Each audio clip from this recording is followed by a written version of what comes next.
नमस्कार साथियों, आप सभी का स्वागत है मेरे आईटी पोर्टल पे।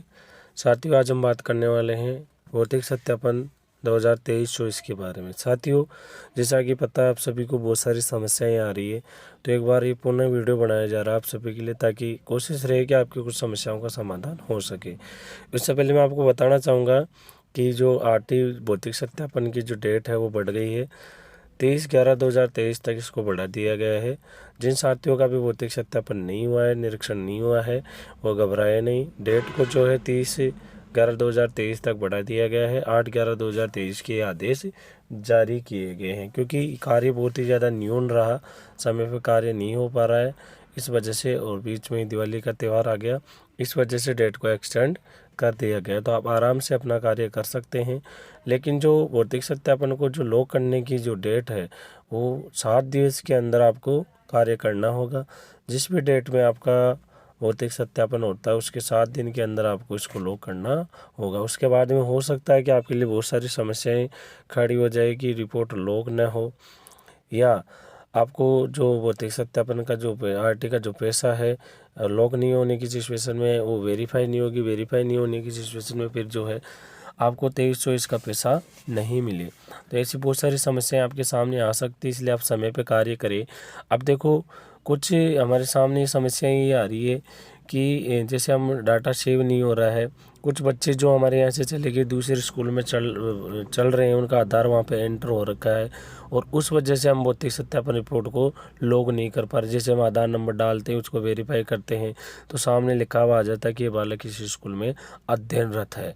अब उसका और कोई समाधान नहीं मिल रहा है। अगर हम उसका नाम भी हटा रहे हैं आरटी पोर्टल से, तो नाम भी नहीं हट रहा है। साथ में और भी हमारी जो मुख्य समस्या है उनके बारे में बात करेंगे। साथियों, मेरा आप सभी से आग्रह है कि आप इस चैनल पर नए हैं तो इसको चैनल को सब्सक्राइब करें, सभी साथियों के पास में भेजें, ताकि सभी की मदद हो सके।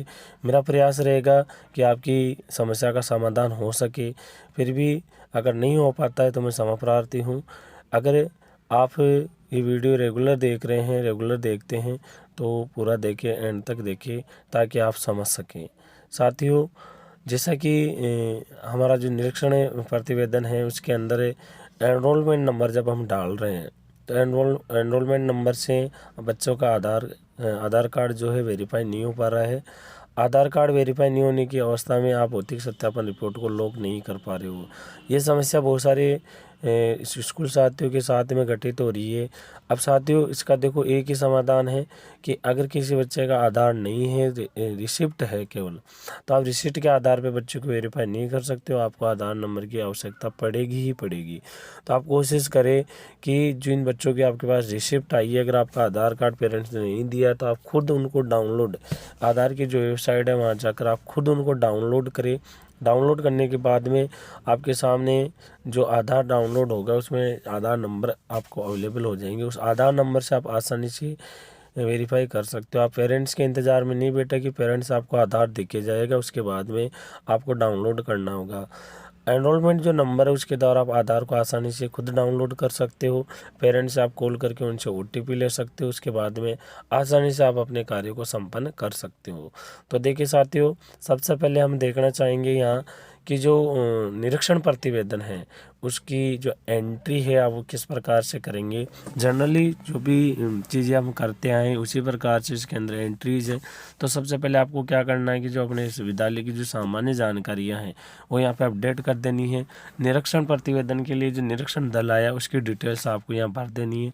दोनों जो दल थे उनकी डिटेल्स जो है भर देनी है। निरीक्षण की दिनांक भर देनी है, और निरीक्षण के अंदर जो अपने जो बालक है उनकी उपस्थिति और अनुपस्थिति। साथियों, ये उपस्थिति और अनुपस्थिति भरते समय विशेष तौर पे ध्यान रखें आप लोग कि डाटा मिसमैच नहीं हो।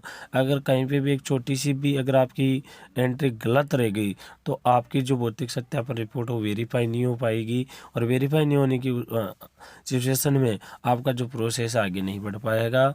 कुछ रियायती दरें, जैसे कि आप निःशुल्क शिक्षा दे रहे हो कि नहीं दे रहे हो, निःशुल्क किताबें दे रहे हो, निःशुल्क ड्रेस दे रहे हो कि नहीं दे रहे हो, हाँ ना या करना है। कोई विशेष विवरण अगर आपके लिए है तो इसमें विवरण आपको भर देना है। साथियों, विवरण अगर डाला हुआ है तो ही भरना है, अगर नहीं डाला हुआ है तो आप उसमें नील लिख दीजिए। मतलब सेम एज इट इज जो उसमें लिखा हुआ है आपकी भौतिक सत्यापन रिपोर्ट में, उसी के अनुरूप आपको कार्य करना है। अगर आप उसके अनुरूप नहीं करते हो, अगर अपने मन से अगर कोई दूसरी डिटेल भरते हो तो आपकी भौतिक सत्यापन जो रिपोर्ट है वो मिसमैच हो जाएगी और किसी भी कंडीशन में वो वेरीफाई नहीं हो पाएगी। उसके बाद में साथियों जो सशुल्क बालक हैं उनकी एंट्री करनी है हमें, अध्ययनरत है या नहीं है, हाँ या नहीं में आपको क्लिक करना है कि बालक अभी अध्ययनरत है। अगर आपने भौतिक सत्यापन रिपोर्ट में किसी भी बच्चे को अध्ययनरत नहीं है किया है तो उसके आगे नहीं है पे ही टिक करना है। गलती से भी अगर हाँ पे टिक करोगे तो रिपोर्ट मिसमैच होगी। सभी बच्चों के जो अध्ययनरत है तो उसके है कर देना है और अगर नहीं है तो उसके नहीं कर देना है। इस बात का आपको विशेष तौर पर ध्यान रखना है। उसके बाद में साथियों जो निःशुल्क जो हमारे विद्यार्थी है उनकी आपको डिटेल्स को वेरीफाई करना है। अब इसमें सबसे बड़ी समस्या ये आ रही है कि बच्चे का जो आधार कार्ड वो वेरीफाई नहीं हो पा रहा है कि हमारे पास आधार नामांकन रसीद है, उसके बिना हम रिपोर्ट को लॉग नहीं कर पा रहे हैं। तो भैया देखो, अगर आपके पास आधार नामांकन रसीद है तो आज बच्चे को भौतिक सत्यापन रिपोर्ट में अयोग्य करवाते हुए यहाँ पे भी आपको अयोग्य करना होगा। अगर आधार कार्ड नंबर नहीं है, हाँ अगर आपके यहाँ नामांकन स्लिप है तो आप आधार कार्ड डाउनलोड कर लीजिए। डाउनलोड करने के बाद में यहाँ पे आधार कार्ड की आप एंट्री कर दीजिए। सभी बच्चों का आधार कार्ड ऑनलाइन वेरीफाई होना है, उसी के बाद में ये आपका प्रोसेस आगे बढ़ेगा। अगर एक भी बच्चे का डाटा रह जाता है तो आप उसके नेक्स्ट बच्चे का डाटा फिल नहीं कर पाओगे।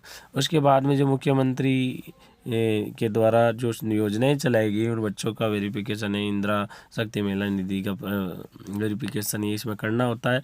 8 तक की स्कूल में ऐसा कुछ होता नहीं है। 9, 10, 11, 12 की जो स्कूल है वहाँ पे आपको यहाँ पे डाटा एंट्री कर देनी है।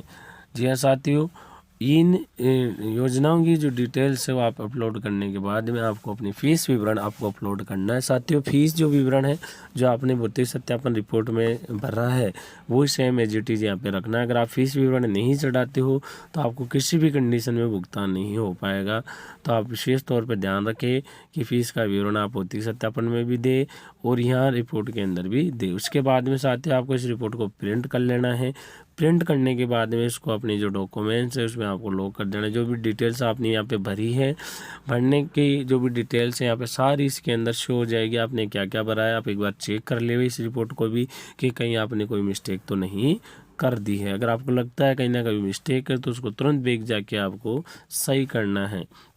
साथियों लॉक करने से पहले हर चीज़ को आपको वेरीफाई बारीकी से आपको देख लेना है। अब देखो हमारे सामने कुछ महत्वपूर्ण जो टॉपिक्स है जिस पर हम डिस्कस करने वाले। सबसे पहले आय का। साथियों 2.5 लाख का आपका आय प्रमाण पत्र लेना था अभी के जो वर्तमान में जो बालक जिनका एडमिशन हुआ, लेकिन जो 17-18 से जो प्रवेशित बालक है, शैक्षणिक सत्र 2017-18 से प्रवेशित बालकों के लिए आय की सीमा 2.5 लाख के स्थान पे 1 लाख रुपए ही थी। तो आपको इस बात का विशेष तौर पे ध्यान रखना है। अगर आपने इससे ज़्यादा का अगर आपने आय प्रमाण पत्र लिया है तो आपके लिए मुश्किल हो सकती है आने वाले समय में। 1 लाख तक की ही आय का आय प्रमाण पत्र लेना है और SC ST के लिए आय प्रमाण पत्र लागू नहीं है। साथियों 2.5 लाख रुपये जो है वो इस साल के लिए वर्तमान सत्र के जो बालक है उनके लिए लागू है। केवल सामान्य OBC SBC से 15-16 उससे पूर्व के सत्रों में प्रवेशित बालकों पर लागू रहेगी 2.5 लाख रुपये। 15-16 से पहले भी लागू रहेगी, लेकिन 17-18 से, ठीक है, 17-18 से जो बालक जिनका प्रवेश हुआ है आय के आधार पर उनके 1 लाख रुपये आपको आय का सर्टिफिकेट लेना है और वर्तमान में आपको 2.5 लाख रुपये से लेना है। ठीक है साथियों, अगर 4 लाख से ज़्यादा है तो आपका जो मतलब आय प्रमाण पत्र अगर वेरीफाई भी हो गया तो आप उस पर ध्यान दे लेवे, आप चेक कर लेवे, उससे ज़्यादा न हो, इस बात का आप ध्यान रखें। अब साथियों अपने जो भौतिक सत्यापन हुआ है, अगर मान लो किसी भी बालक की अगर 2.5 लाख रुपये से आपकी आय ज़्यादा चली गई है, किसी भी जो आपने को पेरेंट्स आपने देख के गया है, तो आप उसको इस पॉइंट के आधार पर उस बालक को अयोग्य करार दे सकते हैं। जी हाँ, आसानी से आप इसको अयोग्य करार दे सकते हैं। अब साथ ही प्रमुख समस्या ये आ रही है कि जैसे मान लो कि पहले से हमारे पास RT के बच्चा था, उसका नाम नहीं हट रहा है, अब नाम पर तक कर रहे हो तो ये एरर आ रहा है। तो इसका साथियों समाधान यही है कि आप प्रेजेंट डेट में, अभी की डेट में इसका नाम नहीं पर तक करें। आप जुलाई मंथ में, जून मंथ में या अगस्त मंथ में अगर आप इसका नाम पर तक करोगे बालक का तो आसानी से उसका नाम हट जाएगा। और जो एरर शो हो रहा है वो एरर शो नहीं होगा। ये एरर अभी इस मंथ के अंदर की अगर आप कोई भी डेट लेते हो तो उसके अंदर ये एरर ज़रूर आएगा। अगर फिर भी हो जाता है तो हो सकता है कि नाम नहीं हटे, आप नाम चेक कर लेंगे। आपको विशेष तौर पे आप जुलाई मंथ में इस बच्चे का नाम आप पृथक कर दो, जुलाई मंथ में आपको करना पड़ेगा। अगर आप जुलाई मंथ में नहीं करते हो तो ये एरर रेगुलर आ सकता है, और अगर नहीं भी आता है, अगर सक्सेसफुल भी हो जाता है तो भी हो सकता है कि आपके बच्चे का नाम पोर्टल से नहीं हटे। तो आप एक बार चेक कर लेवे बारीकी से कि आप नाम पृथक करने के बाद में क्या उस क्लास से बालक का नाम हट गया है। अब साथियों जो एरर आपको सामने दिखाई दे रहा है कि जो स्कूल है, जैसे वो आधार नंबर डालते तो स्कूल का नाम शो हो रहा है, और स्कूल से अगर आपके पास टीसी भी आ गई है तो साथियों अगर ये टीसी आपको इसी मंथ की आई है तो एरर आ सकता है। आप स्कूल में बात करें और उनसे कहे कि आप एक बार दोबारा से स्कूल में नाम चेक करें, क्लास में चेक करें कि उस बच्चे की टीसी कटने के बाद में भी क्या वापस से नाम आ रहा है।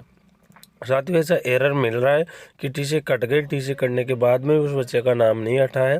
तो आपको क्या करना है, जो टीसी है वो जुलाई मंथ में काटनी है, बैक डेट में जाके जुलाई मंथ में काटनी है, या फिर आप पहले उसका नाम भरते करें जुलाई मंथ में, उसके बाद में उस बच्चे की टीसी जनरेट करें तो नाम हट जाएगा। साथियों ये वीडियो आप सभी अपने साथियों से शेयर करें।